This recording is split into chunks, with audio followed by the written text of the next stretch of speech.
sinusunog mo dyan? Sinusunog ko ang mga alaala ng kahapon. Ha? Tama bang dinig ko? May dumaan kasing motor eh. Oo ate, Mga papel lang naman yan at kung ano-anong anik-anik ka. mga sulat to at mga regalo sa akin ni Nathan mula pa nung nanliligaw pa lang siya sa akin. Ibig mong sabihin, hanggang dito dinala mo pa yan? Hindi mo na lang sa probinsya natin sinunog. Hindi ko pa kasi kayang gawin yun noon eh. Bakit mo naman naisipan ngayon na sunugin yung sinasabi mong alaala? Naisip ko kasi na lalo ko lang ikinukulong ang sarili ko sa nakaraan. Wala na rin kasing chance na magkabalikan kami ni Nathan. Wala na talaga, no? May asawa na yung tao at isang anak. Balita ko pa kay nanay buntis ulit ang asawa ngayon. Mabuti ka pa, nakakabalita pa sa kanya. Ako kasi, kahit mga kaibigan namin, hindi ko na kinokontak. Bigla lang naman nabanggit ni nanay dahil tinatanong niya kung may boyfriend ka na daw ba. Hindi naman kasi ganun kadali na makalimot eh. Biruin mo, magkababata kami tapos high school pa lang naging kami na. Sa huli, hindi rin pala kami ang magkakatuluyan. May ganun talaga sis. Pinagtagpo lang kayo pero hindi talaga kayo ang nakalaan para sa isa't isa. Tanggap ko na ate. Kaya nga sinusunog ko na ang mga bagay na nagpapaalala sa kanya eh. Nako Jewel, bilisan mo na ang pagsusunog mo. Alam mo namang nasa loob tayo ng subdivision eh. Bawal magsunog dito. Baka mamaya may reklamo tayo ng mga kapitbahay. Bakante naman ng mga katabi nating bahay eh. Tsaka gabi na naman. Wala nang magrereklamo niyan. Huwag kang pakasisiguro.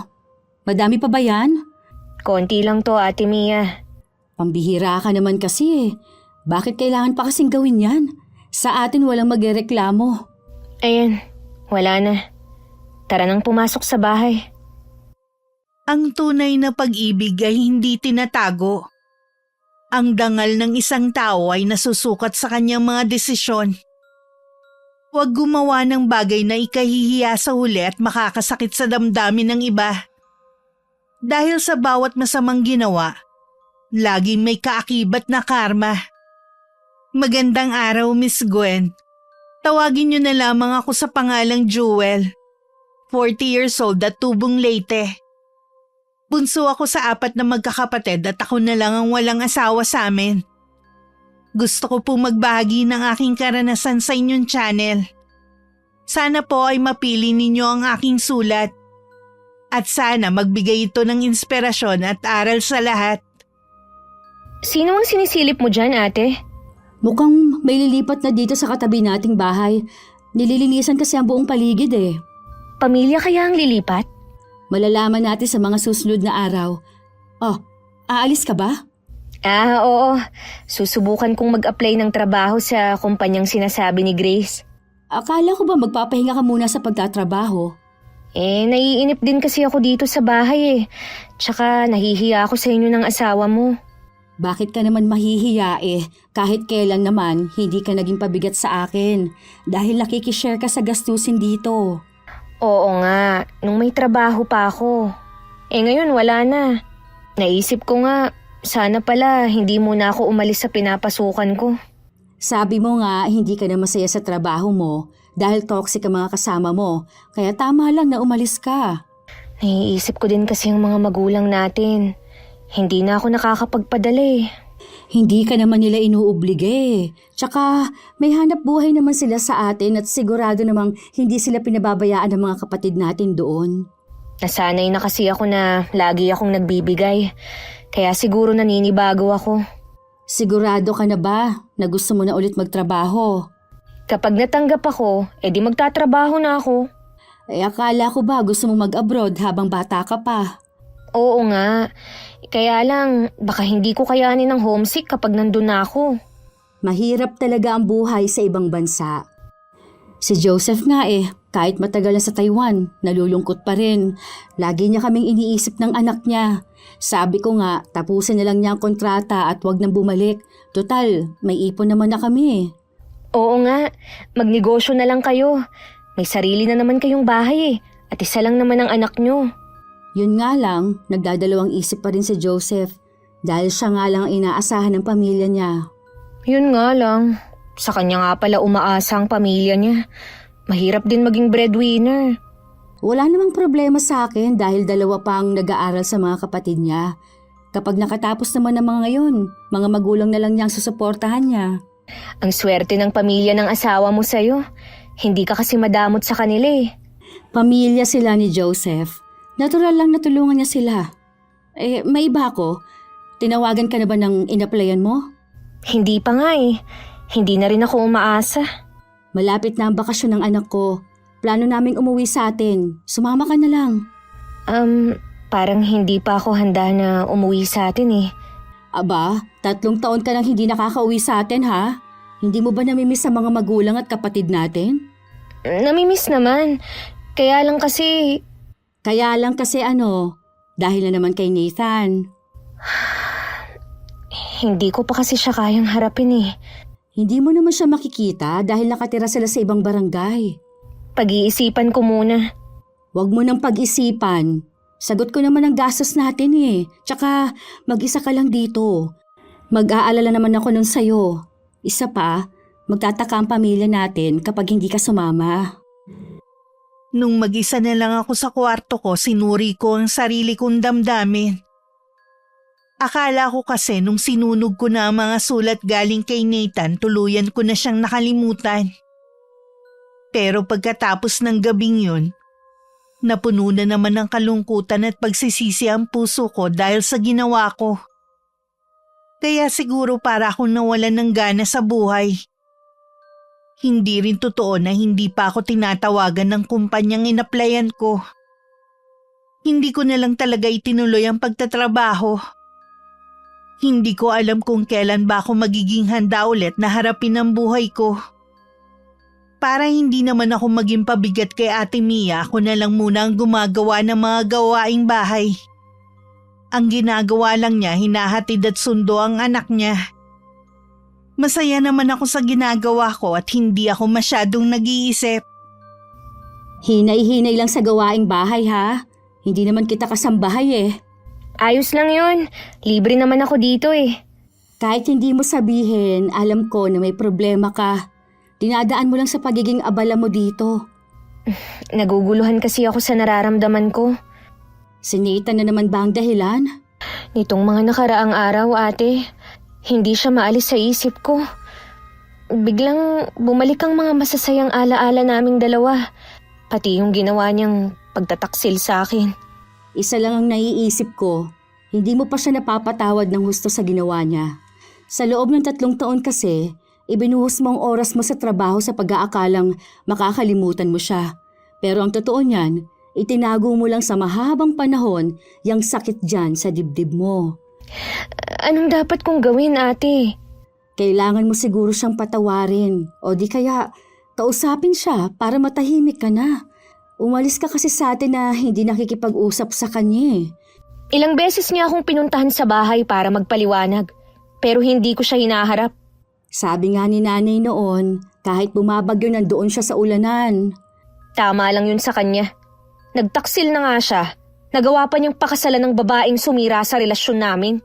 Di ba nga, nabuntis yung babae. Galing pala sa konserbatibong pamilya. Kaya wala talaga magagawa si Nathan. Pero siguro, kung pinaglaban mo siya, baka hindi niya pinakasalan yung babae.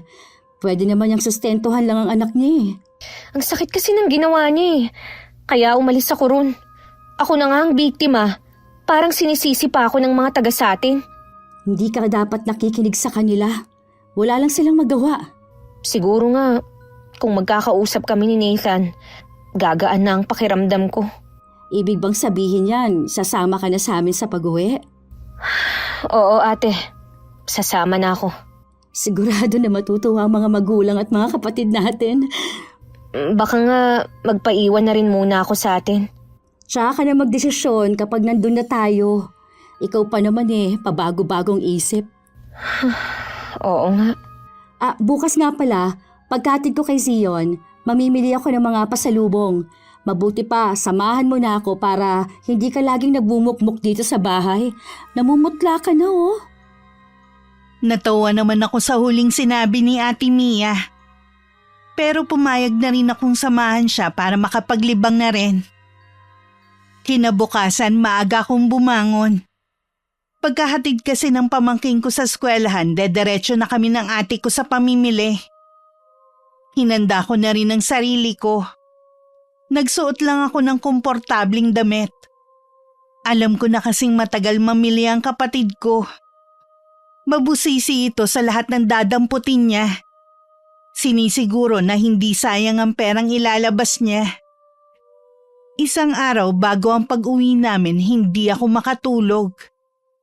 Matinding kaba ang nararamdaman ko na may halong excitement. Hindi ko alam kung dahil ba sa pag-uwi ko pagkatapos ng 3 taon o dahil makikita ko ulit si Nathan. Bakit hindi ka pa natutulog? Napahaba kasi ang tulog ko kanina, kaya hindi ako dalawin ng antok ngayon. Uminom ka ng gatas, makakatulong yun sa'yo. Magtitimpla nga ako. Bakit hindi ka pa natutulog? Ka-video call ko kasi si Joseph. Kumusta na nga pala siya? Ayos naman siya. Hindi kaya mamiss niyo ang isa't isa ni Kuya? Siya naman din kasi ang may gusto na magbakasyon kami ng anak niya para daw habang lumalaki ang anak namin, maging malapit din siya sa side natin. Tama din naman si Kuya Joseph. Lalo na't bihira namang makaluwas ang mga magulang natin. Kaya ka rin siguro hindi makatulog dahil iniisip mo si Nathan, no? Oo. At kung ano ang magiging reaksyon ko kapag nagkaharap kami. O ito, paalala lang ha. Alam ko na meron ka pang nararamdaman kay Nathan. Pero sana, lagi mong tatandaan na may asawa na siya. Wala naman akong balak manggulo, no? Hindi naman ako katulad ng babaeng yun. Alam ko na hindi ka gagawa ng makakasama sa'yo. Paalala lang naman ang sa akin. Maraming salamat sa paalala mo, ate. O, paano? Mauna na ako matulog ha. Huwag ka masyado mag-isip. Napapabuntong hininga na lang ako nang pumasok na sa kwarto si Ate Mia. Ang dali lang kasing magbigay ng payo. Lalo na kapag wala sa katayuan ng pinapayuhan. Yun ang hindi maintindihan ni Ate Mia at ng iba na mahilig magbigay ng payo. Kaya ako kapag may mga kaibigan ako naglalabas ng salooben, mas gusto kong makinig na lang kesa magpayo. Baka magkamali pa ako at ako pa ang masisi sa bandang huli. Sa buong biyahe namin, tulog lang ako. Nanibago din ako sa haba ng biyahe pero nang tumapak ang mga paa ko sa lupa, ibang saya ang naramdaman ko nang muling makabalik sa probinsya na tanging tahanan para sa akin. Inaasahan na nila inay ang pagdating namin kaya nakapaghanda sila. Mahigpit ko pang niyakap ang mga magulang namin. Mangiyak-ngiyak pa nga akong kumalas sa kanila. Oh, bakit nandito ka sa kwarto? Medyo napagod lang po ako, Nay. Mamaya po lalabas na rin ako. Mas lalo kang gumanda, anak. Salamat, Nay. Hiyang po siguro sa akin ng Maynila. Masaya po ako dahil hindi niyo pa rin binago ang ayos nitong kwarto ko. Alam ko kasi na isang araw babalik ka rin dito sa atin. Pasensya na nga po pala kayo, Nay. Natigil ang pagpapadala ko sa inyo ni Itay. Naiintindihan naman namin. Sabi nga ng itay mo kahit wala kayong ibigay na magkakapatid, basta nasa maayos kayong kalagayan, masaya na kami. Nay, kumusta naman dito? Halos wala namang pinagbago mula nung umalis ka. Yung pamilya po ba ni Nathan, nandito pa rin ba sila? Oo, nandito pa rin sila. Pero naging ilag na nga lang sila sa tao pagkatapos nung nangyari sa inyo ni Nathan. May asawa na nga rin pala ang mga kapatid niya. 'Di ba bata pa ang mga kapatid niya? Lalo na yung bunsong si Anika. 20 anyos lang yata yun Nabuntis nung boyfriend. Kaya ipinakasal na lang ng mga magulang. Mula nang mangyari ang eskandalo sa pamilya nila, sunod-sunod na kamalasan na ang nangyari sa kanila. Naging mahirap din ang buhay nila dahil hindi na nga natuloy makasakay ng barko si Nathan para tulungan sana ang pamilya. Si Nathan po ba? May balita kayo sa kanya? Sa kabilang barangay na sila nakatira nung asawa niya. Pero nakikita ko siya minsan na dinadalaw ang mga magulang. Nakakausap niyo po ba siya? Ilang beses niyan tinangka makipag-usap pero umiiwas ako. Ayoko makipag-usap sa lalaking nanloko sa'yo, no? Gusto ko po kasing makipag-usap sa kanya eh. Eh bakit pa? Gusto ko lang pong magkaroon ng closure sa pagitan namin. Baka yun ang kailangan ko para matahimik na rin ako. O sige, kung yan ang makakapagpatahimik ng puso't isipan mo. Eh gusto ko na rin na magkaroon ka ng boyfriend na ipapakilala mo sa amin. Parang piyesta sa bahay namin araw-araw dahil laging maraming magluto si nanay. Naroon din ang dalawa ko pang kapatid at pamilya nila. Nakita ko rin na nag-e-enjoy ang pamangking ko sa pakikipaglaro sa mga pinsan niya. Bihira lang ang ganong pagkakataon kaya gusto kong alalahanin yun kung sakali na piliin ko pa rin bumalik ng Maynila. Ilang araw na akong nasa bahay lang. Nang mainip ako, lumabas ako para maglakad-lakad. May mga nakasalubong akong kakilala at binati nila ako na ginantihan ko rin ng pagbate at matamis ng ngiti. Sa paglalakad ko, hindi ko namalayan na nakarating na ako sa bahay ni Nathan. Sandali ako natigilan dahil muling nanumbalik sa akin ang mga alaala nung kami pa. Sa harap kasi ng bahay nila may puno ng santol at madalas kaming tumambay doon. Nang may masmasan, hahakbang na sana ako paalis nang may tumawag sa pangalan ko. Paglingon ko si Nathan, na may pasan sa balikat ng mga panggatong. Salamat. Pumayag ka na mag-usap tayo kahit sandali. Kailan ka pa dumating? 3 araw na ako dito. Kasama ko si Ate Mia at ang anak niya. Bakit nga pala nandito ka? 'Di ba sa kabilang barangay ka na nakatira? Dinalaw ko muna kasi mga magulang ko. May sakit kasi si Itay ngayon eh. Ang hirap din pala kapag mag-isa lang na lalaki. Hindi ko kasi maasahan ang 2 kong kapatid eh. Kumusta na ang tatay mo? Ayun, bumuti-buti na ang pakiramdam niya. Pero hindi pa siya nakakabangon. Jewel, yung nangyari noon... Kalimutan mo na ang nangyari. Pinatawad mo na ako? Hindi madali ang ginawa mo sa akin. Pero hindi rin kasi ako matahimik eh. Nathan, pinapatawad na kita. Salamat, Jewel. Kung alam mo lang, gumaan na ang pakiramdam ko. May mga gabi na hindi ako nakakatulog dahil sa pag-iisip sa malaking kasalanan na nagawa ko sa'yo. Tao lang din naman ako na nasasaktan. Pero handang magpatawad.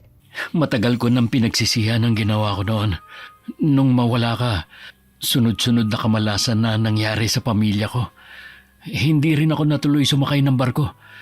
At wala na ring pagkakataon. Yung mga pangarap natin, malabo na ring matupad. Ito nga siguro ang tinatawag nilang karma. Siguro, karma na nga sa'yo yan. Pero may pagkakataon ka pang ayusin ang buhay mo. Ganun na nga ang ginagawa ko pero ang bigat pa rin ang buhay namin. Hindi ko nga alam kung bakit.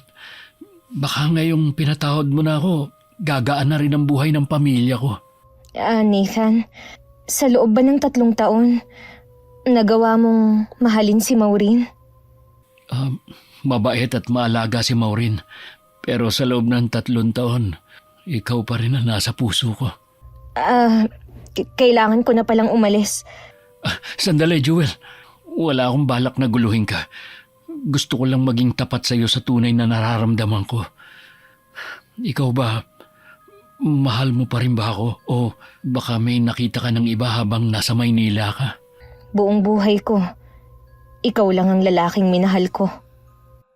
Hindi ko maintindihan sa halip na gumaan kasi ang pakiramdam ko lalo pang bumigat pagkatapos namin mag-usap ni Nathan. Kita ko sa mga mata niya ang lungkot at pangungulila sa akin. Nararamdaman kong hindi lang yun ang unang beses na magkikita kami. Dahil sa kagustuhan na malaman na naging buhay ni Nathan, nagtanong-tanong ako sa mga pinsan ko. Ang nasabi lang nila malaki na ang pinagbago ng ex ko mula nang magkahiwalay kami. Hindi rin daw maganda ang reputasyon ng pamilya ng asawa nito. Parang naging kawawa raw ito sa napangasawa. Anong plano mo? Sasama ka pa ba pabalik sa amin? Dito muna siguro ako, ate. Gusto ko rin kasing makasama ang mga magulang natin eh. Sana lang, walang kinalaman ang pagkikita ninyo ni Nathan sa desisyon mo na ito. Bago tayo umuwi, alam mong balak ko na siyang kausapin. Mula kasi nung magkausap kayo, kakaiba na ang kinikilos mo. Alalahanin mo, pamilyado na si Nathan. Kami naman talaga ang magkarelasyon noon eh. Umiksena lang ang Maureen na yun. Kahit ano pang sabihin mo, kasal na sila. Wala ka na magagawa pa. Teka nga lang ate, iniisip mo bang bala kong agawin si Nathan sa asawa niya? Nagpapaalala lang ako sa'yo ha, Jewel. Hindi mo man aminin, alam kong mahal mo pa rin si Nathan. Huwag kang mag-alala. Wala akong balak gumawa ng katangahan ate. Siguro mas mabuti kung sasama ka nalang pabalik sa amin. Wala ka bang tiwala sa akin, ha? Gusto lang kitang ilayo sa kapahamakan, no? Magpapaiwan ako dito. At yun na ang pasya ko. Sana nga, tama ang desisyon mong yan. Nasundan pa ulit ang pagkikita namin ni Nathan. Sa kubo ng pag-aari nila kami nagtagpo. Doon namin binalikan ng mga masasayang sandali na magkasama kami. Napagtanto namin pareho na mahal pa rin namin ang isa't isa. At hindi namin kaya na magkalayo ulit kami.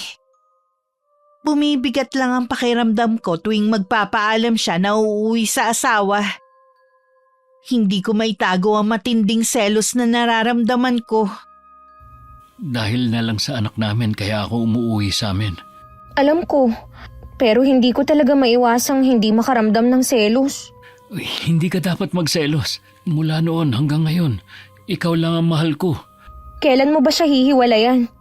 Kapag nakapanganak na siya sa bunso namin, maselang kasi siya magbuntis at maraming bawal. Kaya kailangan ko rin na mag-ingat para hindi ko siya mabigyan ng sama ng loob. Ang swerte naman ng babaeng yun. Buong atensyon mo nasa kanya. Samantalang ako, nakikihati lang sa kaunting oras mo. Darating din ang araw na sa'yo lang ang buong oras at atensyon ko. Nagsisisi na talaga ako na mas pinili kong iwan ka kaysa ipaglaban ka. E di sana, hindi kayo nakapagpakasal noon. Tapos naman na yun. Ang mahalaga, magkasama tayo ngayon. Pangako Nathan, hindi na ako papayag na maagaw ka pa ulit sa akin. Ipaglalaban na kita. Konting panahon na lang naman ang pagtitiis natin. Pagkatapos, magpapakalayo-layo na tayo. Sa Maynila, walang makakahanap sa atin doon. Pwede tayong magbagong buhay. Oo, sa Maynila tayo mag-uumpisa muli. Isa sa pangarap ko noon magtrabaho sa lugar na yon. Hindi ka naman mahihirapang maghanap ng trabaho doon eh. May mga kakilala ako na pwedeng tumulong sa'yo.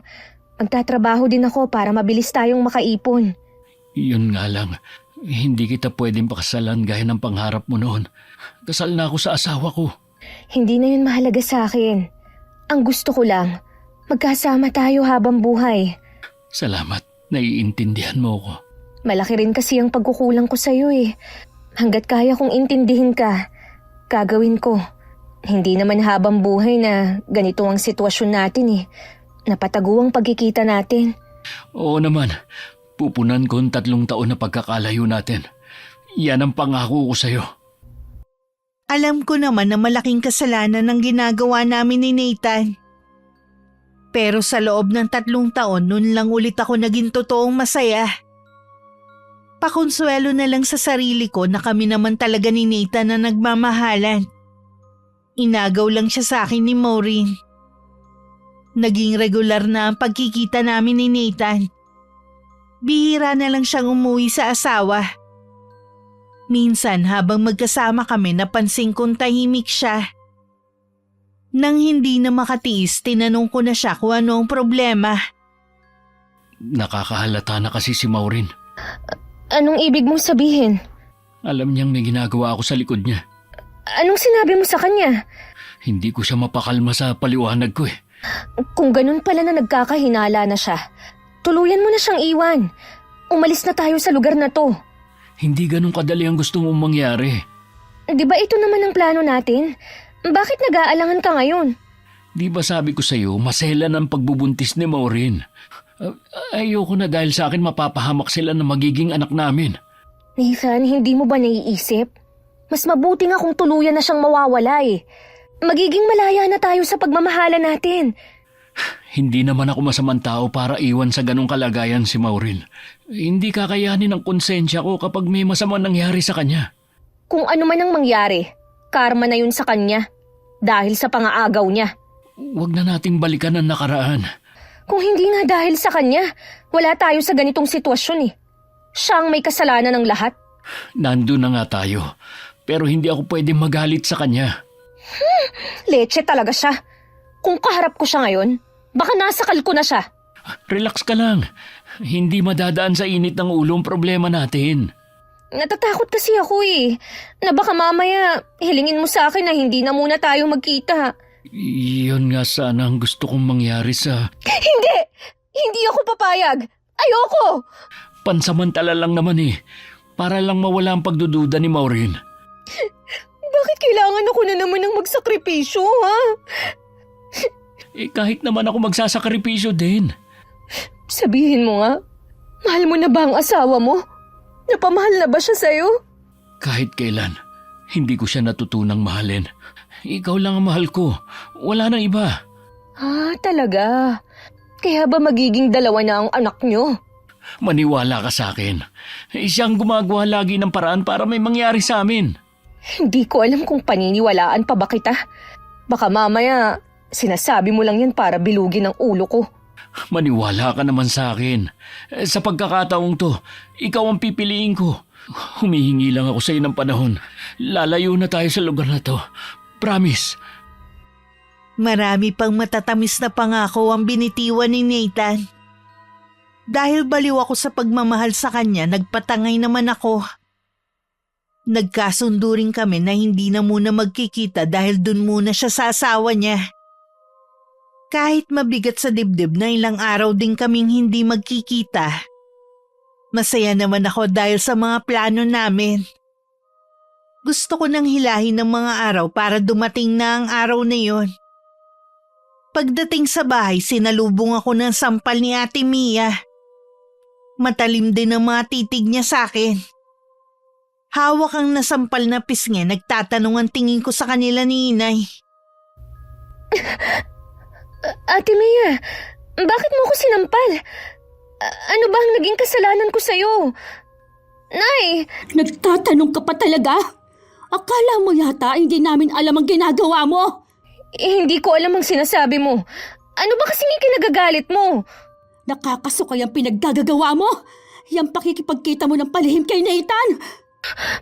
Paano niyo nalaman? Nagkahinala na ako sa madalas mong paglabas-labas kaya sinundan kita.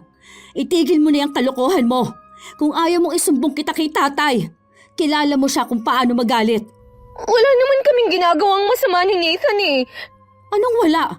May asawa na yung tao, buntis pa nga. Hindi ka na ba talaga nag-iisip, ha? Ate, mahal pa rin namin ni Nathan ang isa't isa. Ano? Gusto mo bang maging kabit ka lang niya, ha? Wala akong pakialam kung yan ang magiging papel ko. Gaga ka pala eh. Nagdahil sa lalaki, sisirain mong buhay mo? Matagal nang nasira ang buhay ko mula nung agawin ng babaeng yun si Nathan. Kaya ka ba nakikipagrelasyon ulit kay Nathan para gantihan ang asawa niya, ha? Hindi yan pumasok sa isip ko kahit noon. Talagang mahal pa rin namin ni Nathan ang isa't isa. Kung alam ko lang na magkakalat ka lang dito, sana pala hindi na kita pinasamang umuwi. Binalaan na kita noon, pero hindi ka nakinig. Tama na ang pagtatalo nyo. Baka maabutan kayo ng tatay ninyo. Pagsabihan niyo yan, Nay, bago pa siya makasira ng pamilya. Sige na. Doon ka na muna. Maghiwalay muna kayong magkapatid. Nay, sorry po. Mahal ko talaga si Nathan eh. Akala ko, nakalimutan ko na siya. Hindi pa pala. Naiintindihan kita, Iha. Pero hindi porke mahal mo pa ang isang tao, may karapatan ka ng manira ng isang pamilya. Balak na pong iwan ni Nathan ang asawa niya at magpapakalayo-layo na kami dito. Hindi niyo kami mapipigilan. Tandaan mo sana anak, sa bawat desisyon na ginagawa natin, lagi pa rin isaalang-alang ang kapakanan ng nakakarami. Pagiging makasarili ang balak mo. Baka dumating ang araw na pagsisihan mo ito. Hindi rin magawang magsumbong ni Ate Mia sa tatay namin. Ayaw din niya akong masaktan at lihim ko yun ipinagpapasalamat sa kanya. Hanggat maaari din sana ayoko munang kumalat sa lugar namin ng tungkol sa amin ni Nathan.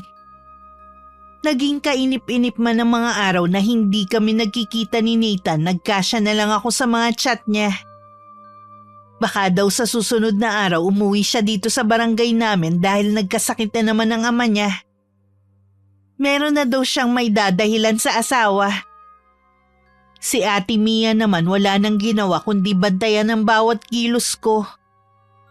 Kumukuha lang ako ng tiyempo na malingat siya at tatakas ako. Nung araw na yun nagchat si Nathan na nasa kanila na siya. Habang nasa banyo ang ate ko tsaka ako nagmamadaling umalis ng bahay namin. Nathan! Namiss kita. Akala ko matagal pa tayong magkikita eh. Ako rin. Anong balita sa asawa mo? Bumalik na ba ulit ang tiwala niya sa'yo? Oo, hindi niya na ako pinaghihinalaan. Mabuti naman. Jewel, hindi ko na mahihintay na makapanganak pa si Maureen. Gusto ko na lumayo sa lugar na to, kasama ka. Ha? Bakit nagbago ang isip mo? Akala ko ba hindi ka na pinaghihinalaan ng asawa mo? Lagi kasing dumadalaw ang lola niya sa bahay namin. Ano naman? Basta, hindi ko gusto matandang yun. Nung pa sinabihan ko na si Maureen na ayokong pumupunta sa bahay namin si Lola Crisanta. Hindi ko alam kung bakit pinayagan na naman niya. Ipaliwanag mo kasi kung bakit ayaw mo sa lola niya. Ano bang meron sa kanya? Natatakot kasi ako sa kanya eh. Ha? Bakit? Kilala kasi ang lola niya na may alam sa paggamit ng karunungang itim. Ano? May lahing mangkukulam ang pamilya ng asawa mo? Oo, pero lola lang niya may kakayahang mangulam. Ibig sabihin lang nun, wala pa ring tiwala sa iyo ang asawa mo. Baka siya mismo ang nagpapunta sa lola niya para bantayan ka. Yun nga rin ang iniisip ko eh. Ano ba tong napasukan nating problema, Nathan? Huwag kang matakot.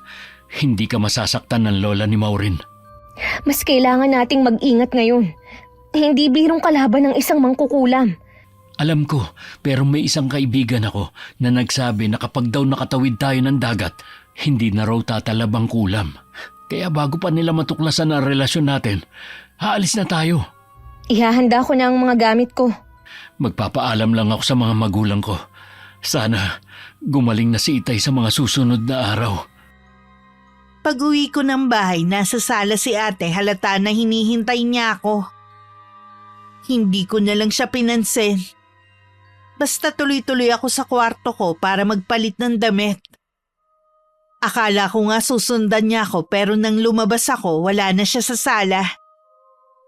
Nang tanungin ko si inay, sabi lang nito lumabas ng bahay. Naisip ko baka pinuntahan na naman niya ang mga pinsan namin. Mas malapit kasi ang kapatid kong yun sa kanila.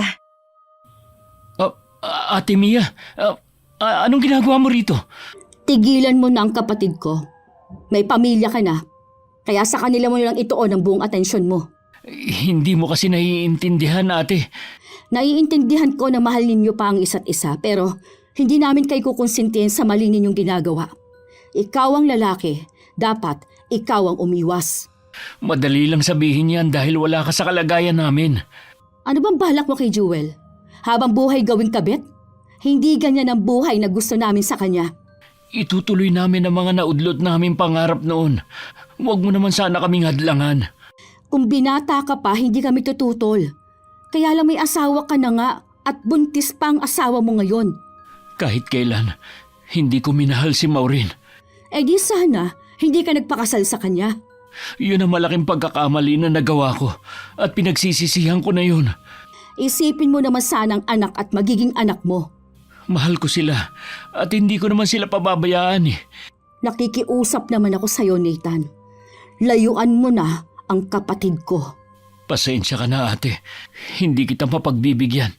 Kung hindi ka susunod, mapipilitan akong kausapin ang asawa mo. Wag ate! May sakit si Maureen. Baka makasama sa kanila na magiging anak ko. Oh, may sakit pa palang asawa mo. Pero nagagawa mo pang mambabae? Anong klaseng lalaki ka? Gumagawa naman ako ng paraan kung paano maaayos ang sitwasyon namin. Wala kang magagawa kung titigilan ng kapatid ko. Kahit kailan, hindi rin naman kayo magiging masaya kung may nasasaktan kayo na ibang tao. Hindi nagtagal, bumalik na rin si Ate Mia.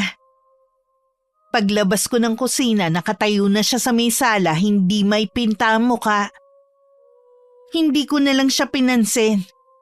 At akmang papasok na lang ako sa kwarto nang magsalita siya. Kinausap ko si Nathan. Anong sinabi mo sa kanya? Ano pa ba? E di ang layuan ka. Bakit ba nakikialam ka sa amin, ha? Nagmamalasakit lang ako sa'yo. Hindi ko kailangan ng pagmamalasakit mo. Buhay ko to. At ako lang ang masusunod sa lahat ng gusto ko. Kahit may masaktan kang iba, masyado kang makasarili. Minsan na rin akong nasaktan, ate. Kaya wala na akong pakialam kung may masasaktan akong ibang tao. Akala mo yata hindi ka kakarmahin sa ginagawa mo. Hindi yan mangyayari sa amin. Dahil kami talaga ang nagmamahala ni Nathan. Ang asawa niya dapat ang makarma. Dahil siya ang nang-agaw. Habang tumatagal, mas kumikitid yung utak mo. Imbis kasi nasuportahan mo ko, pinipigilan mo pa akong sumaya. Natural, dahil mali ang ginagawa mo. Mali na kung mali, pero hindi mo ako mapipigilan. Parang hindi na ikaw yan. Ang mabuti mong gawin, ate, umuwi ka na ng Maynila. Huwag mo na akong pakialaman dito. Uuwi na talaga kami ng anak ko. Sumasakit lang ang ulo ko sa'yo eh. Pagkatapos ng mga ginawa ko sa'yo, ito pang mapapala ko. Tinalikuran na ako ni Ate Mia. Paglingon ko, nakatingin lang sa akin si Inay. Nakikita ko sa mga mata niya ang lungkot pero hindi siya nagsalita. Hindi ko naman gusto na mag-away kami ni ate. Malaki rin ang utang na loob ko sa kanya. Dahil siya ang nagpaaral sa akin noon at kumupkup sa akin sa Maynila. Pero kailangan niya maintindihan na may hangganan ng pakikialam niya sa akin. Ilang araw na kaming hindi nagkikibuan ng kapatid ko. Hindi na rin niya ako binabantayan. Umalis ako ng araw na yun para makipagkita kay Nathan. Kasalukuyang nasa labas ng bahay si Ate Mia, sinundan lang niya ako ng tingin. Ano? Bakit kailangang mauna akong umalis? Alam na ni Maureen ang tungkol sa atin. Paano kaya niya nalaman? Hindi ko alam. Galit na galit siya. Mabuti nga napakalma siya ng nanay niya. Kung ganun, kailangang umalis na tayo. Hindi ako pwedeng umalis agad. Baka naman kapag nasa Maynila na ako, hindi ka na sumunod. Wala ka bang tiwala sa akin? Meron. Pero gusto ko na magkasama tayong umalis. Malimit na rin kasing sumakitan siya ni Maureen. Baka anumang oras, manganak na siya. Teka nga, bakit ba lagi na lang ang babaeng yun ang inaalala mo? Asawa ko pa rin siya. At dinadala ang anak namin. Ayoko lang masisi na pinabayaan ko siya. Buo na ang pasya ko. Hindi ako aalis kung hindi ka kasama. Huwag sanang matigas ang ulo mo.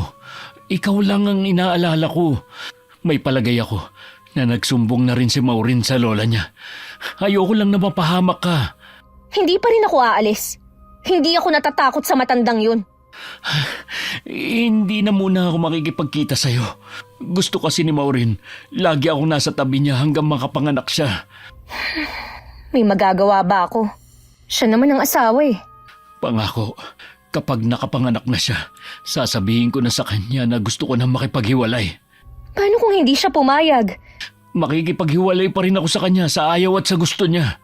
Lagi ka lang mag-chat sa akin para alam ko kung anong nangyayari sa'yo. Salamat at naiintindihan mo ko. Alam kong mahirap sa iyo ang sitwasyon natin.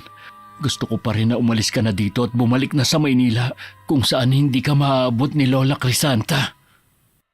Siguro nga matigas talaga ang ulo ko. Kahit kasi nakikita ko na ang takot at pag-aalala sa akin ni Nathan, nagmamatigas pa rin ako na bumalik sa Maynila.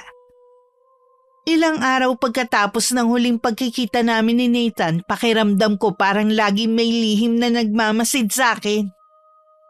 Kapag lumalabas ako, ramdam ko na may nakasunod sa akin. Paglilingon ako, wala namang tao. Sa paglalakad ko nga galing Talipapa, panay ang lingon ko sa pinanggalingan ko. Hindi ko natuloy napansin na may kasalubong ako matanda. Mabuti na lang naagapan ko siyang hindi bumagsak sa semento. Pasensya na po kayo, Lola. Hindi ko kayo napansin eh. Nasaktan po ba kayo? Habang nakatitig ako sa matandang babae, nakaramdam ako ng pagkahilo. Ipinikit ko pa ang mga mata ko at saka dahan-dahang iminulat. Nagulat pa ako na wala nang matanda sa harapan ko. Nagpalingalinga ako pero hindi ko na siya nakita. Nagduda tuloy ako sa sarili ko kung talaga bang may muntik na akong makabangga na matandang babae. Hindi pa rin nawawala ang hilo ko hanggang makauwi ako sa bahay. Sinalubong naman ako ni inay at saka pinaupo. Ayos ka lang ba, anak? Ano yung mga kalmot sa braso mo? Po? Hindi ko po alam kung napaano ito. Bakit hindi mo alam? Wala ka bang naramdaman na kahit ano? Parang kalmot ng hayop ito Teka lang, kukuha ko ng gamot. Hindi ko po talaga maalala kung paano ko to nakuha. Saan ka ba kasi nanggaling?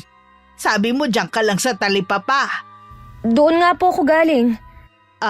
Tiisin mo lang at mahap dito. Ikaw talagang bata ka. Ang naaalala ko lang po, may nakasalubong akong matandang babae na muntik ko nang mabangga. Sino matandang babae? Nakilala mo ba? Hindi ko po kilala eh. Huwag ka na nga munang lumabas hanggat hindi natin nalalaman ang nangyari sa'yo. Nakakaramdam pa rin po ako ng hilo hanggang ngayon. Baka kasi sa init ng panahon din.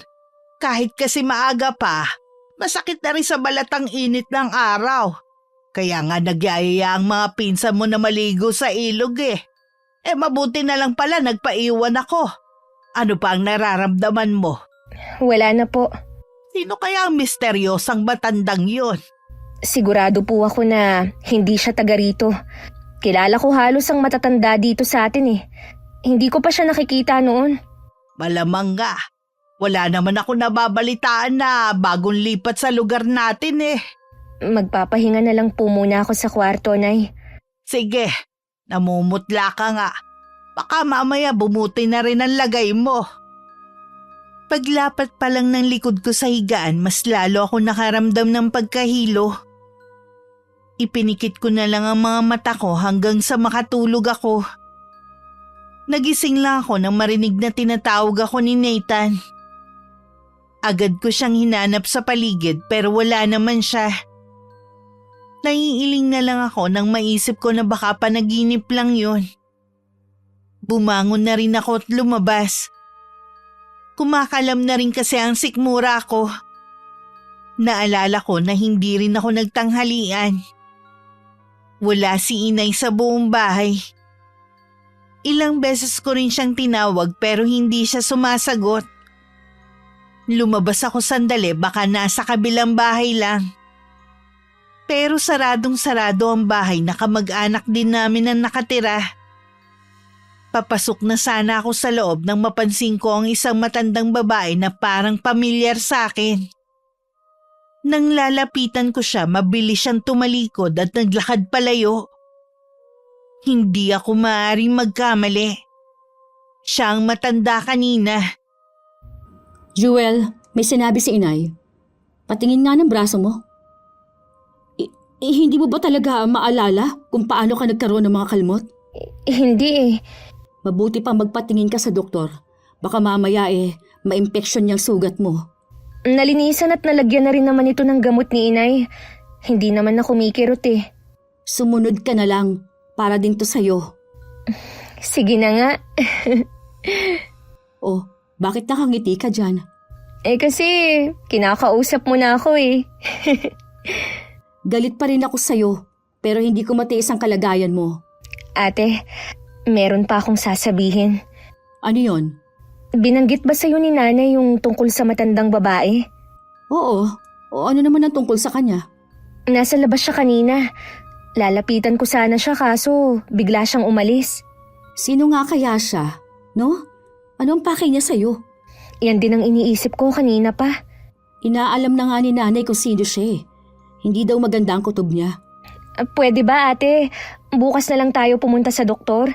Pahapon na rin kasi. O sige, siya nga pala.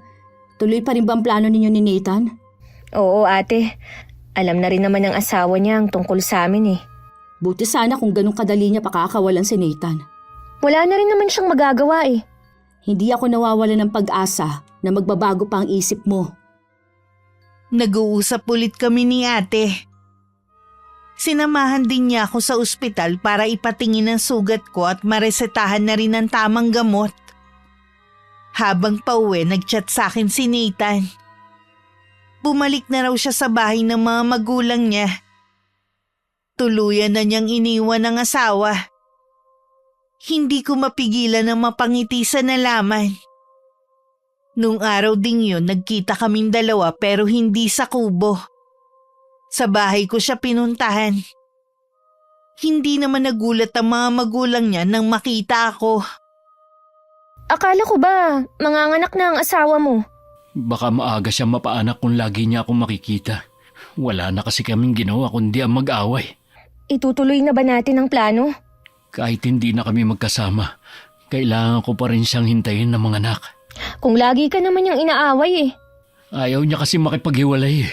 Mas gugustuhin pa daw niya mamatay kaysa ang iwan ko siya. Ituloy na lang niya kamo. Para tuluyan na tayong maging malaya. Masama yan. Huwag mo sana yang hilingin sa mag-ina ko. Pasensya ka na, Nathan.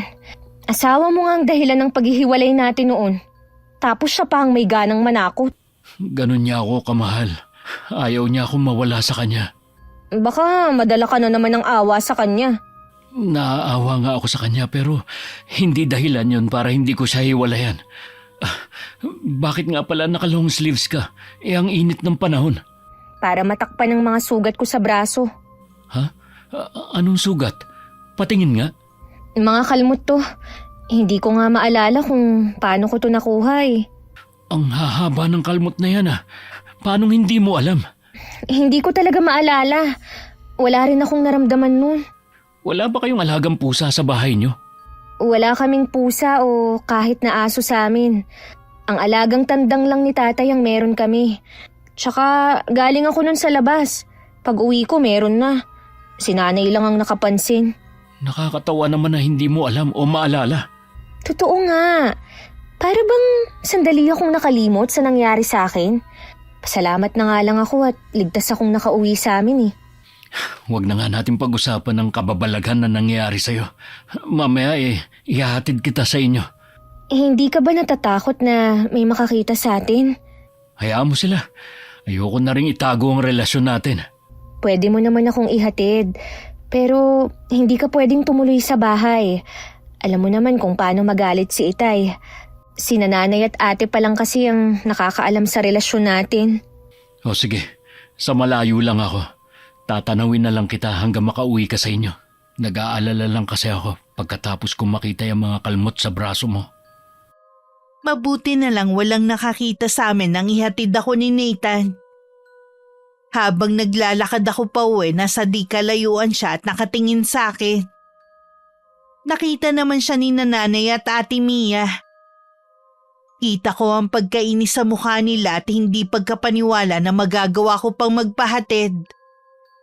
Hindi na ako nagpaliwanag. Pero sinundan ako ni inay hanggang sa kwarto. Hindi ka na ba talaga nahihiya? Lantaran na yung ginagawa ninyo. Nay, kami naman talaga ang nagmamahala ni Nathan. Tsaka hiwalay na silang mag-asawa. Kailanman hindi pwedeng paghiwalayan ang pinagsama ng Diyos. Isang malaking kasalanan ang ginagawa ninyo. Wala po akong pakialam kung kasalanan man ang ginagawa namin. Gusto mo bang tawagin kang kabet, ha? Wala namang makakaalam na kabit lang ako eh. Dahil sa ibang lugar kami magsasama ni Nathan. Hindi ka ba naaawa sa mag-iina niya? Oh, hindi nga siya naawa sa akin nung agawin niya si Nathan eh. Alam niya na matagal na kami. Matagal nang nangyari yon. Kalimutan mo na si Nathan. Marami ka pang lalaki na makikilala. Huwag mo sirain ang buhay mo at ang pamilya niya. Pasensya na po kayo, Nay. Pero kahit ano pa ang sabihin niyo, hindi na ako makikinig pa. Matagal munang tumitig sa akin si inay bago lumabas na laylay pareho ang balikat. Ayoko siyang masaktan pero buo na talaga ang desisyon ko na makisama na kay Nathan kahit ano pa ang mangyari. Walang sino man ang makakapigil sa amin. Sa pag-iisa, biglang sumagi sa akin ang ikinuwento ni Nathan na lola ng asawa. Naalala ko bigla ang matandang babae na muntik ko na mabangga. Ay, hindi ko na alam kung anong gagawin sa kapatid mo. Hayaan niyo na lang siya, Nay. Sa aming 4 na magkakapatid, si Jewel naman talaga ang pinakamatigas ang ulo. Kapag nakapagdesisyon na, hindi na mababali. Paano kung makarating ito sa tatay ninyo? Di harapin niya ang resulta ng ginawa niya. Hindi naman pwedeng pabayaan na lang natin siya. Ayaw ngang makinig. Nasampal ko na nga siya pero hindi pa rin natauhan. Si Nathan na may kasalanan nito. Dapat siya ang lumalayo sa kapatid mo eh. Hindi ko talaga siya mapapatawad oras na mapahamak ang kapatid ko ng dahil sa kanya. Kung hindi na rin sila papipigil, umalis na lang sila sa lugar na ito. Kesa magkagulo pa dito ng dahil sa bawal nilang relasyon. Hindi ko na rin pinagbawalan na pumunta sa bahay si Nathan basta sabi ko wala lang si Itay. Magalang naman siya kay inay at kay ate Mia kahit malamig ang pakikitungo nila sa kanya. Hindi ko rin inaasahan na habang nag-uusap kami sa sala biglang lalapit si inay at magtatanong kay Nathan. Nathan, kailan nga pala mga anak ang asawa mo? Ho? 2 linggo na lang po siguro. Malapit na pala. Madalas nang manigas ang tiyan noon. Dapat lagi kang nasa tabi niya. Ganun kasi ang mga buntis eh. Gusto ang mga asawa nila laging nakaalala eh. May mga kasama naman po siya sa bahay. Kahit na ikaw ang asawa, dapat ikaw ang nasa tabi niya. Nay, hiwalay na po sila ng asawa niya. Hiniwalayan niya dahil sa'yo habang buntis? Nasa naman ang konsensya niya? Kaya lang naman sila nagsama ng babaeng yun eh, dahil nabuntis siya. Ako talagang mahal ni Nathan. Kahit ilang ulit ka pang piliin ni Nathan, mananatili kang kabet habang buhay. Buong buhay niyo uusigin kayo ng konsensya niyo dahil sa pag-iwan sa mag-iina niya.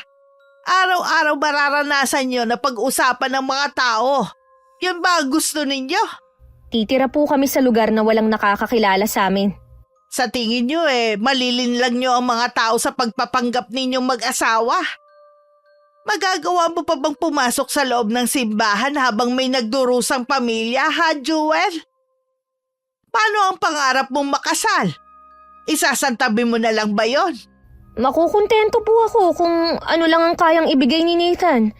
Hanggang kailan, Jewel? Kilala kita sa padalos-dalos na desisyon at pagkatapos magsisisi sa uli. Kaya ngayon pa lang pag-isipan mo na yung balak na pagsama mo sa kanya. Nay, buo na po ang desisyon ko noon pa. Ikaw, Nathan, hindi ka tunay na lalaki. Dahil hindi mo magawang panindigan ng babaeng pinakasalan mo. Kahit ano pa ang dahilan ng pagpapakasal ninyo, dapat pamilya mo pa rin ang pipiliin mo sa huli. Aling Esther, matagal na po akong nagdusa sa piling ni Maureen. Pinilit ko naman po siyang mahalin pero hindi ko po talaga magawa. Si Jewel pa rin po ang nasa puso ko. Sigurado ako na naghirap din ang asawa mo sa mahabang panahon. Hanggang ngayon nagdurusa pa rin siya dahil sa ginagawa mo. Hindi niyo mapapantayan ang pagdurusa naming mga babae. Nay, pwede po bang iwanan ninyo kami ni Nathan? Wala ka na nga respeto sa sarili mo. Pati ba naman itong bahay hindi mo na nirespeto? Pinapunta mo pa talaga ang lalaking ito dito. Oras na maabutan siya ng tatay mo, hindi namin siya aawatin sa gagawin niya sa lalaking to. Pasensya na po sa abala. Aalis na po ako. Mabuti pa, sa ibang lugar na lang tayo magkita, Nathan. Mag-iingat ka, ha? Wala rin talagang kahihiyan ng lalaking yun, no? Marunong pong mahiya si Nathan. Kaya nga gusto niya, dito kami sa bahay magkita para hindi kami kung saan-saan lang nagtatagpo. Bukas ang bahay na to sa kanya kung binata pa rin siya. Oras na pabalikin mo pa siya rito, sasabihin ko na sa tatay mo ang ginagawa mo. Sa ginagawa niyo? Pinagtutulakan niyo ako palayo. Gusto niyo bang hindi na ako makita kahit kailan? Oo, mas gugustuhin ko pang hindi ka makita kesa patuloy ka pa rin makikipagrelasyon sa lalaking yon.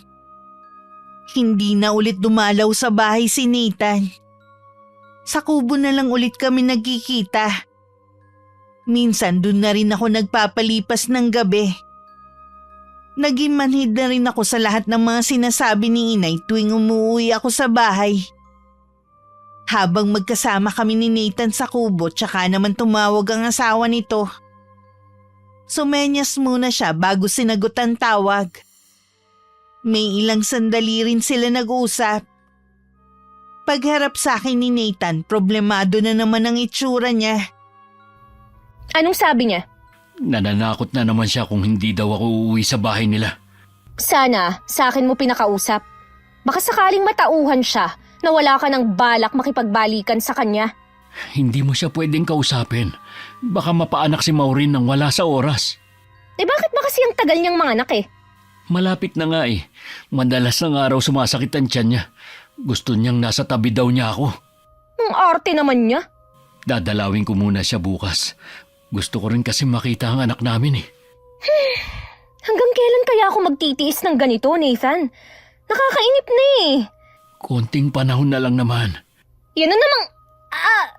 aray! Oh, bakit? Ang mga sugat ko, kumikirot na naman. Ang tagal na niya na. Bakit hanggang ngayon hindi pa rin gumagaling? Hindi ko nga alam Tsaka napansin ko, hindi ito natutuyo. Oo nga no, dumudugo pa ngayon. Naisip ko na baka may kinalaman ng matandang babae na muntik ko nang makabangga. Ha? Sinong matanda? Hindi ko siya kilala. Kahit si nanay, hindi siya kilala. Hindi kaya ang lola ni Maureen? Paano naman siya makakarating dito? Gusto kanyang subaybayan. Siguro utos ng asawa ko sa kanya. Huwag mong sabihin, inutusan niya ang lola niya na kulamin ako. Yun ang sabi niya sa akin. Pero sabi ng mga magulang niya, matanda na raw si Lola Crisanta para magsagawa pa ng orasyon. Nathan, baka nga kinulam na niya ako. Sabi ko naman kasi sa'yo na umalis ka na sa lugar na ito Bumalik ka na sa Maynila kung saan hindi ka niya maaabot. Huwag mo na akong sisihin. Gumawa ka na lang ng paraan. Umalis na si Lola Crisanta sa bahay ng asawa ko. Hindi ko naman alam kung saan siya nakatira. Sigurado na hindi naman magbibigay na impormasyon si Maureen. Totoo nga ang sinasabi nila. Ang tigas talaga ng ulo ko. Wala akong pinapakinggan. Itutuloy ang napala ko. Pag uwi ko bukas, kakausapin ko si Maureen. Sana, mali tayo ng akala. Huwag ka mag-alala. Makakahanap din tayo ng solusyon. Nang gabing yun sa kubo, hindi ako makatulog. Habang si Nathan mahimbing nang natutulog sa tabi ko. Maliban sa hindi ako dalawin ng antok, kumikirot din ang sugat ko sa braso. Nang tingnan ko nga ito, may tumutulong dugo. Impit na lang ako napaiyak. Kinabukasan, kahit masama ang pakiramdam ko, umalis na kami sa kubo ni Nathan. Dumiretso na siya sa bahay nila mag-asawa. Habang ako naman umuwi sa amin. Malamig na tingin lang ang sinalubong sa akin ni inay. Naabutan ko naman si Ate Mia na nag-iimpake. Ate, bakit ka nag-iempake? Luluwas na kasi kami ng anak ko bukas. Ha? Matagal pa naman ang pasok ni Zion Hindi na rin kasi kami nag-i-enjoy sa bakasyon namin. Lagi nga kayong may lakad ng mga pinsan natin eh. Yun ba ang hindi nag-i-enjoy? Oo nga, pero hindi ka naman namin nakakasama dahil abala ka sa kabit mo. Hindi ako kabit ni Nathan. Kahit ano pang sabihin mo, kabit ka na niya dahil yan ang ginusto mo. Bakit nga kasi uuwi ka pa dito eh? Sana tuluyan ka nang nakisama sa lalaking yun. Dito pa rin naman ako uuwi sa atin. Matanong ko nga pala, anong gagawin ko sa mga gamit mo sa bahay? Kukunin ko yun, ate. Kailan mo kukunin? Para mailigpit ko na. Hindi ko pa alam. Basta itabi mo na lang. Mukhang pagod na pagod ka ha. Hindi kasi ako nakatulog kagabi. Halata nga sa'yo na walang tulog. Kasi nga yung sugat ko sa braso, magdamag na kumikirot. Imbis kasi na ipahinga mo muna kung saan-saan ka pa pumupunta. Nagpapahinga na nga lang muna ako. Mainit na naman ang ulo mo eh. Nung nakahiga na ako, hindi naman ako makatulog kahit mahapdi na ang mga mata ko sa antok. Kumikirot na naman kasi ang sugat ko sa braso. Nang tingnan ko ulit, nagnanana na ito. Gusto ko sanang humingi ng tulong sa nanay ko at kapatid pero nauunahan naman ako ng hiya. Naghanap na lang ako ng gamot na pwede kong inumin. May nahanap naman ako at kahit papano naibsan ng pagkirot. Ilang sandali pa nakatulog na ako. Hindi ko na naramdaman ang pagbukas ng pinto at pagpasok ng kung sino man. Nasaan ang kapatid mo? Natutulog po siya. Mukhang may sakit siya eh. Nang hinipo ko ang noo, normal naman. Ay, napansin ko nga bumabagsak ang katawan niya at maputla na rin siya eh. Kung magkakasakit man siya, walang dapat sisihin kundi siya rin. Nakakahalata na rin ang tatay ninyo. Hindi ko nga lang alam kung paano magpapaliwanag sa kanya eh. Wala po tayong magagawa kundi ang sabihin sa kanya ang totoo kaysa ibang tao pang magsabi sa kanya. Eh ikaw, sigurado ka na ba sa plano mo na lumuwas na? Opo, Nay. Gusto ko sana kayong makasama pa pero hindi ko na matagalan ang ginagawa ni Jewel sa sarili niya. Ako rin naman eh. Sana umalis na lang sila dito kung ayaw naman nilang papigil sa ginagawa nila. Kausapin niyo kaya ang mga magulang ni Nathan. Sa palagay ko hindi rin naman sila makikinig. Noon pa kasi ayaw na nila sa napangasawa ni Nathan. Hindi nga nakakatuntong ang babaeng yun na matagal sa bahay nila eh. Bakit naman po? Hindi ko alam. Ni hindi pa nga rin nila nakakaharap ang pamilya ng babae. Ibig sabihin, hindi sila pumunta sa kasal? Ganun na nga. Bigla tuloy akong kinabahan ah. Ano bang tinatago ng pamilya ng asawa ni Nathan? Baka alam ni Jewel. Kaya ayos lang sa kanya na maging kabit siya. Mamaya nga po kapag nagising siya, tatanungin ko siya. Nagising ako na may umuugong sa tenga ko. Ang bigat din ng katawan ko at nilalamig ako. Pagtingin ko sa may bintana, sarado naman yun. Bumangon na lang ako at lumabas ng kwarto. Nasa sala sina Inay at Ate Mia. Sabay pa silang napatingin sa akin. Dumiretso ko sa may kusina at naghanap ng makakain. Labis na pagkadismaya ang naramdaman ko nang makita na gulay lang ang nakatakip sa may mesa. Nagsalin na lang ako ng tubig at inisan lagok ang laman ng baso. Nagsalin ulit ako at saka uminom pero hindi pa rin mapatid-patid ang nararamdaman kong uhaw. Hanggang naubos ko na ang isang pitchel. Pakiramdam ko tuyong-tuyo pa rin ang lalamunan ko. Kahit gusto ko pang uminom, itinigil ko na rin. Sumasakit na rin kasi ang tiyan ko. Pagharap ko sa may pinto para bumalik na sa kwarto ko, nandun nakatayo si Inay. Punong-puno ng pag-aalala ang titig niya sa akin. Hahakbang na sana ako paalis nang pigilan niya ako. May sakit ka ba, anak?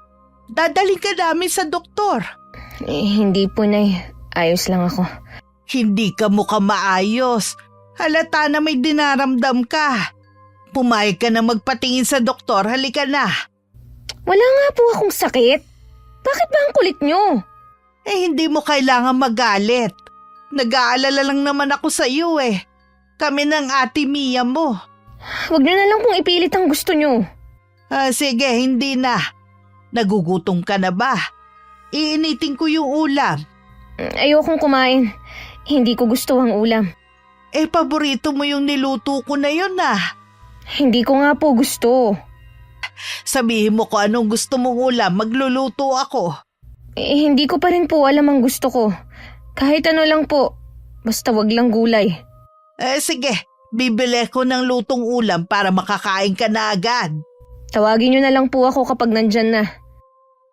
Nakita ko pa ang kakaibang sulyapan ni Nainay at ate na sumunod din pala sa kusina.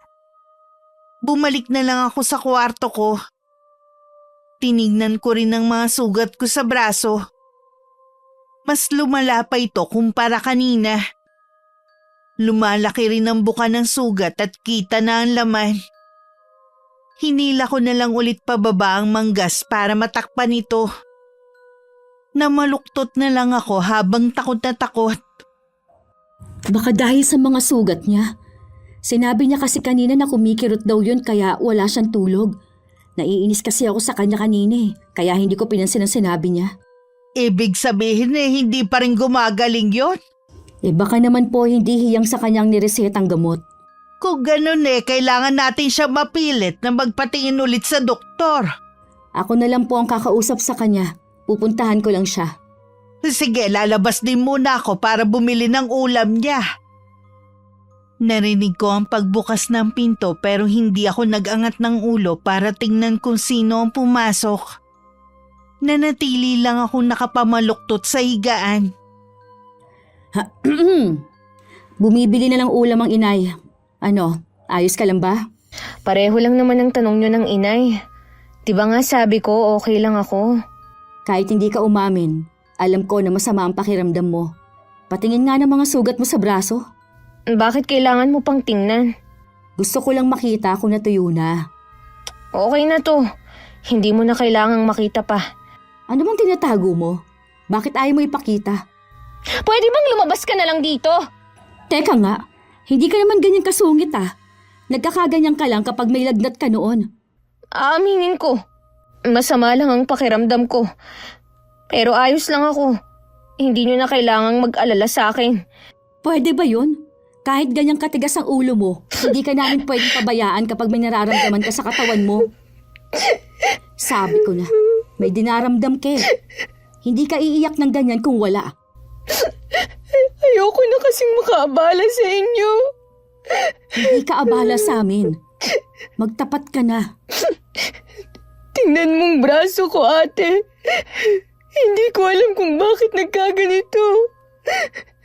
Lalo tong lumala. Imbes na gumaling sa gamot na iniinom ko. Bakit nagkaganyan ang braso mo? Kailangan madala ka kagad sa ospital. Pero ate... Huwag ka nang kumontra pa. Baka sa katigasan ng ulo mo, maputulan ka pa ng braso. Dinala nga ako ni Ate Mia sa ospital ng araw na yon. Hindi na niya pinasama si inay para may titingin sa anak niya. Habang lula ng tricycle, nakita ko na naman ang matandang babae. Nasa gilid siya ng kalsada at nakatingin sa akin. Itinuro ko siya kay ate pero pagtingin ko ulit wala na ang matanda. Habang nasa ospital kami at hinihintay ang resulta, makailang beses akong tumawag kay Nathan. Pero hindi niya sinasagot. Lalo tuloy ako nanghihina. Kung kailan kailangan ko siya, wala siya sa tabi ko. Kahit nasa ganito akong kalagayan, nakaramdam pa rin ako ng matinding selos at hinanakit. Dahil nasa tabi siya ng asawa niya. Pinauwi rin kami ng araw na yun pagkatapos linisan at lagyan ng gamot ang sugat ko. Niresetahan lang din ako ng gamot ng doktor. Pahabol nito, hindi naman daw malala ang sugat ko. Hindi pa pala malala ang lagay mo niyan. Halos kita na ang laman. Kung linisin nila at lagyan ng gamot, parang sugat lang na nakuha sa pagkakadapa. Ang malala yata sa kanila, yung maputulan ka pa ng braso. Alam naman nila kung anong ginagawa nila, ate. Dahil mga professional sila. Baka nga tama sila. Hindi naman malala tong sugat ko. Ewan ko, para kasi may mali eh. Napagbigyan na kita ha. Pwede ba akong humingi sa'yo ng pabor? Anong pabor? Nakikiusap ako sa'yo ate. Huwag ka munang lumuwas. Sa nakita kong kalagayan mo, hindi na nga muna kami matutuloy ni Zion. Gusto ko munang masiguro na maayos na ang lagay mo. Salamat ate ha. Si Nathan ba ang tinatawagan mo kanina? Hindi nga siya sumasagot eh. Intindihin mo na lang. Anumang oras, manganganak na ang asawa niya. Buong atensyon nun syempre nandun sa babae. Kahit anong mangyari, hindi ko siya isusuko sa asawa niya. Kaya lang naman nasa tabi niya si Nathan eh, dahil buntis siya. Ay nako, wala yatang bisa ang ginagawa kong pagdarasal gabi-gabi na sana. Magising ka na sa katotohanan. Hindi ko rin ginusto na malagay sa ganitong sitwasyon. Ang hirap kasing labanan ng nararamdaman ko eh. Sinubukan mo na bang magdasal? Lumapit ka sa kanya at humingi ka ng gabay. Naliligaw ka na kasi ng landas eh. Alam ko naman kasi na hindi niya ako pakikinggan dahil kasalanan ng ginagawa ko. Bakit pa ako lalapit sa kanya? Tuwing may problema tayo, nagkakasala at naguguluhan, tanging siya lang ang magbibigay ng liwanag at kasagutan sa mga tanong natin. Kung ganun, bakit hinayaan niyang maagaw sa akin si Nathan? Hindi mo kasi pwedeng kontrahin ang kalooban niya. Naniniwala ako na may mas karapat dapat ka pang makikilala. Mula nung naghiwalay kay ni Nathan, hindi ka na tumanggap ng manliligaw. Tuluyan mo na rin isinara ang puso mo na dapat hindi mo ginawa. Siguro nga ate. Kapag dumating si Nathan, gusto kong makita niya ang kalagayan ko ngayon. Gusto ko lang makita ang reaksyon niya. Kailan ba siya darating? Hindi ko alam. Basta nag-chat ako sa kanya na hindi maganda ang lagay ko. O sige, sasabihan na lang kita kung sakaling dumating siya. Magpahinga ka na muna. Nang iwan ako ni Ate Mia, inisip ko ang mga sinabi niya sa akin. Totoo naman na puro trabaho ako noon para makalimutan ko si Nathan. At hindi rin ako tumatanggap ng manliligaw. Akala ko kasi yun ang makakabuti sa akin. Siya lang din ang naging boyfriend ko. Siguro kung nakipagrelasyon ulit ako, may posibilidad na makalimutan ko siya. Pinagmasdan ko ang braso ko. Hindi ko pa rin masabi kay Ate Mian tungkol sa lola ng asawa ni Nathan. Paano kung hindi na pangkaraniwan ang nangyayari sa akin? O baka naman na infeksyon lang ito at tama ang sinabi ng doktor. Sa kakaisip, hindi ko na namalayan na makakatulog ako. Sinilip ko si Jewel, natutulog na siya. Epekto siguro yun ng gamot na ininom niya kaya inantok siya kagad. Nagmadali pa naman akong pumunta rito. Bakit parang nagrereklamo ka ngayon? Buntis kasi ang asawa ko at baka manganak na rin. Akala ko kasi importante kaya ako napasugod dito. Kung mas mahalaga pa pala sa ang asawa mo, sana hindi ka nalang pumunta dito. Mahalaga din sa akin si Jewel. Kaya nga ako nandito eh. Ganyan pa rin kaya ang sasabihin mo oras na makita mong kondisyon niya? Lumalaba ang sugat niya sa braso. Lagi niya kasing dinadaing yun eh. Alam mo pala? Bakit hindi mo man lang siya dinala sa doktor? Pasensya na. Hindi ko kasi naisip eh. Pakiramdam ko meron kang tinatago. Bakit hindi mo sabihin sa akin? Ha? Ano naman ang itatago ko? Hindi ko alam, pero alam ko na meron kayong inililihim ni Jewel. Baka nga pinagtatakpan ka pa ng kapatid ko eh. Pwede ko kayang makita si Jewel kahit tulog siya? Pwede naman. Hindi pa matagal ang pagkakatulog ko nang kumirot ulit ang sugat ko. Mas matindi ang sakit ngayon na hindi ko na napigilang mapasigaw. Lalo ako napasigaw nang makita na inuud na ito. Napabalikwas ako ng bangon. Sakto namang pumasok si Nathan at Ate Mia. Jewel! Ate! Nathan! Diyos ko! Ano nangyari sa sugat mo? Tulungan niyo ako! Kailangan natin ng albularyo. Kinukulam si Jewel. Ano? Kulam? Kinukulam siya ng lola ng asawa ko. Sigurado na ako ngayon. Parang babaliktad ang sikmura ko nang makita ang mga naglalabasang uod sa sugat ko. Lalo pa akong napatili nang may mga ipis na ring lumalabas. Hindi ko na kinaya ang lahat. Nawalan na ako ng malay. Nang dumating si inay, nagulat pa siya nang makitang nandun si Nathan. Mabilis na nagpaliwanag si Ate Mia. Umalis ulit si inay para humingi ng tulong sa mga kaanak namin. Ikaw ang may kasalanan sa nangyayari sa kapatid ko. Binalaan ko naman siya pero hindi siya nakinig. Dapat kasi, ikaw nang lumayo at hindi mo na ginulong kapatid ko. Patawarin mo ko, Ate Mia. Hindi ko naman sinasadya nangyari sa kanya eh.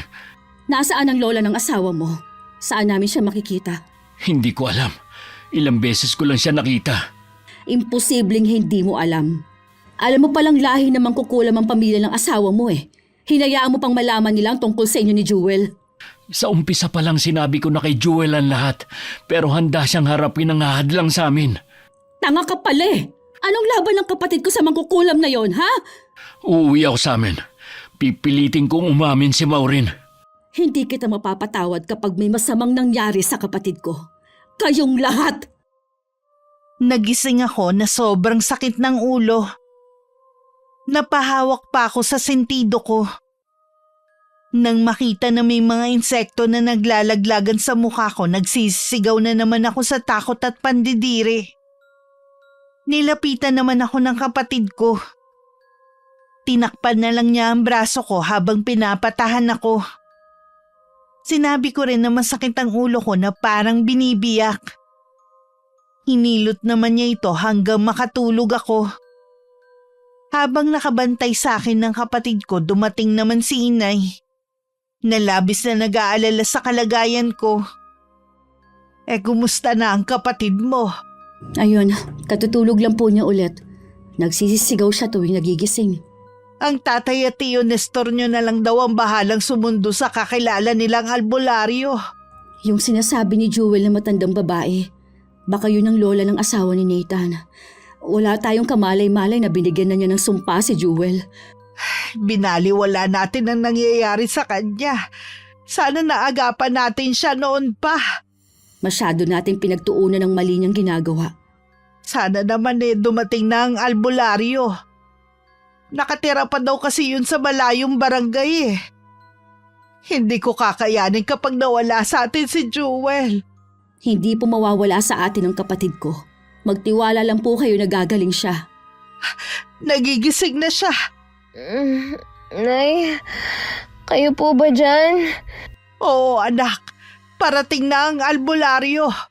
Wala po ba tayong kuryente? Bakit ang dilim? Ano bang sinasabi mo anak? Madilim po, Nay. Nasaan po kayo? Nandito lang kami. Huwag mo sabihin na wala ka nakikita. Mukha ngang wala po, Nay. Ano bang nangyayari? Bakit madilim? Huminahon ka lang anak. Parating na ang albularyo. Malalaman natin sa kanya ang nangyayari sa iyo. Huwag niyo po kong iwan. Nandito lang kami. Hindi ka namin iiwan. Hawakan niyo lang po ang kamay ko. Huwag ka matakot. Nandito lang kami ni inay sa tabi mo. Parusa na siguro to sa akin. Dahil hindi ako nakinig sa inyo. Huwag ka muna mag-isip ng masasama, ha? Sana, sinunod ko na lang ang sinabi ni Nathan na umalis na. Hindi na sana nangyari sa akin to. Wala na tayong magagawa pa. Nandito na ito. Harapin na lang natin. Mahigpit kong hawak ang kamay ni na inay at Ate Mia. Pakiramdam ko kapag nakabitaw ako, tuluyan na akong maliligaw sa walang hanggang kadiliman. Mas nakakatakot pa yun kesa sa nararamdaman kong paggapang ng mga insekto sa katawan ko.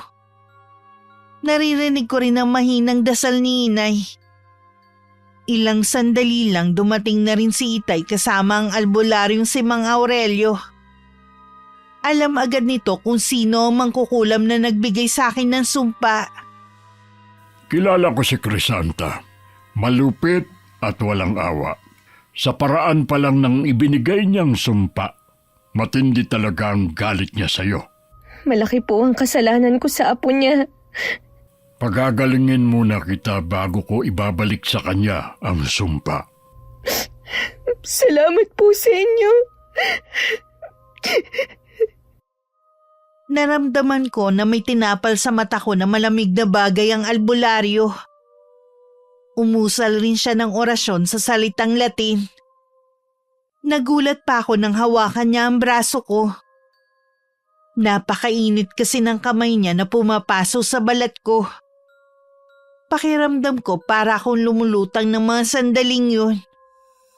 Hanggang sa ang sakit na nararamdaman ko ay unti-unting nawala. Maraming salamat sa inyo, Mang Aurelio. Wala yun. Pero kailangang malaman ng anak mo na ngayong magaling na siya, dapat kalimutan niya ang lalaking pinakamamahal niya.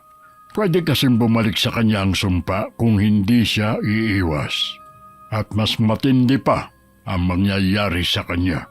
Sa nangyari sa kanya, matatauhan na ang anak ko.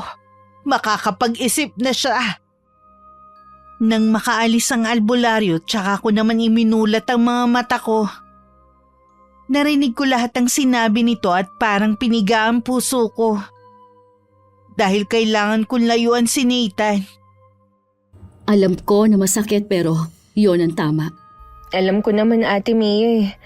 Hindi ko lang talaga maiwasan na masaktan.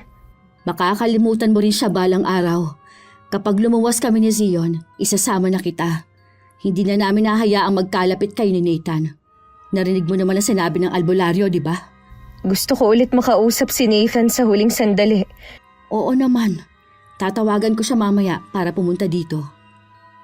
Kinabukasan na nakadalaw sa amin si Nathan.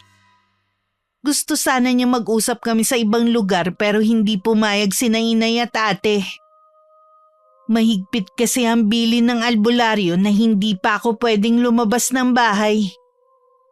Nararamdaman daw kasi nito na nasa paligid lang ang mangkukulam. Kahit na ibalik niya ang sumpa dito, mas malakas pa rin ito. Masaya ako na magaling ka na. Mahusay na albularyo si Mang Aurelio. Pwede na nating ituloy ang plano natin. Sa pagkakataong ito, hindi ko nahihintaying manganak si Maureen. Hindi ko siya mapapatawad sa ginawa niya sa'yo. Ginawa lang nilang maglola yon dahil sa matinding galit. Tayo ang may kasalanan kung bakit nila yon nagawa. Kahit na, wala pa rin kapatawaran ng ginawa nila.